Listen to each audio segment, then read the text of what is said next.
ولما يأتكم مثل الذين خلوا من قبلكم مستهم البأساء والضراء وزلزلوا حتى يقول الرسول والذين آمنوا معه متى نصر الله ألا إن نصر الله قريب ألا إن نصر الله قريب ألا إن نصر الله قريب. الله أكبر الله أكبر لا إله إلا الله والله أكبر الله أكبر ولله الحمد. الله أكبر كبيرا والحمد لله كثيرا وسبحان الله بكرة وأصيلا. بارك الله لي ولكم في الكتاب والسنة ونفعنا وإياكم بما فيهما من الآيات والحكمة. أقول قولي هذا وأستغفر الله العظيم الجليل لي ولكم ولكافة المسلمين والمسلمات من كل الذنوب والخطيئات فاستغفروه وتوبوا إليه إنه كان توابا.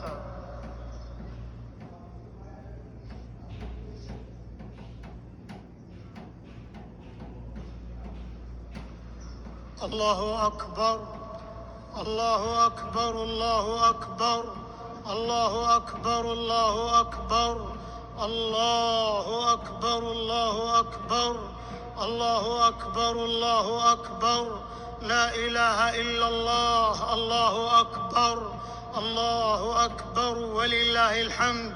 الحمد لله خص موسم الحج بمزيد من الطاعات والقربات، وأشهد أن لا إله إلا الله وحده لا شريك له له الأسماء الحسنى وأجل الصفات، وأشهد أن نبينا محمدًا عبد الله ورسوله المبعوث بالهدى والبينات وأحكام الحج النيرات، صلى الله عليه وعلى آله وصحبه الهداة التقاة والتابعين ومن تبعهم بإحسان يرجو الفوز بأعالي الجنات، وسلم تسليما كثيرا إلى يوم الدين. أما بعد، فيا حجاج بيت الله الحرام اتقوا الله ربكم واغتنموا هذه الأوقات الشريفة الفاضلة واعمروها بالأعمال المباركة الصالحة تفلحوا وتفوزوا وللخيرات والرحمات تحوزوا. أمة الإسلام، ومن القيم العظيمة التي جاء بها الشرع الحنيف تربية المجتمع على الفضيلة والعفاف والتأكيد على دور الأسرة في التربية. فيا أيتها الأخوات الشريفات والحرائر المصونات، تمسكن بالحجاب والاحتشام، الله الله في الحياء والعفاف، احذرن القنوات المشبوهة الخليعة والمواقع التواصلية الوضيعة التي تدمدم وتهدم من الأسرة أركانها ومن الفضيلة شم بنيانها. واعلمن أن وعي المرأة الحصان الرزان المنبثقة عن مشكاة الشرع الحنيف ومقاصده الكلية وقواعده المرعية العلية هي التي تقود من مسيرة الفضيلة والزكاة مراكبها، وتتصدر من الدعوة للطهر والنقاء مواكبها. قال عز من قائل: ولا تبرجن تبرج الجاهلية الأولى. الله أكبر الله أكبر الله أكبر لا إله إلا الله. الله أكبر الله أكبر ولله الحمد. ضيوف الرحمن حجاج بيت الله الحرام، أنتم اليوم في يوم النحر، اليوم العاشر من ذي الحجة.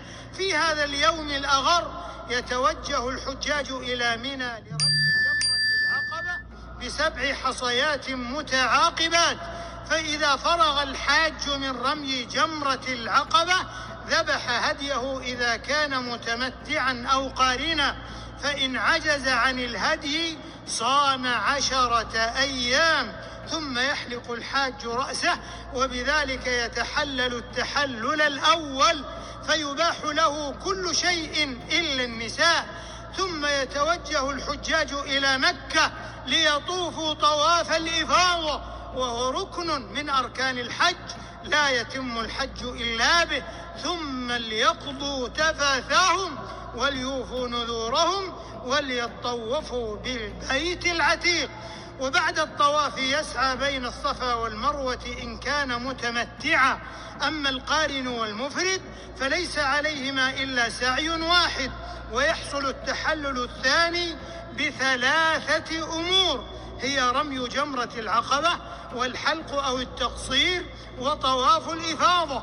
فإذا فعل الحاج هذه الأمور ال3 حل له كل شيء حرم عليه بالإحرام حتى النساء، وإن قدم أو أخر شيئا منها فلا حرج إن شاء الله، لأنه صلى الله عليه وسلم ما سئل يوم النحر عن شيء قدم ولا أخر إلا قال افعل ولا حرج.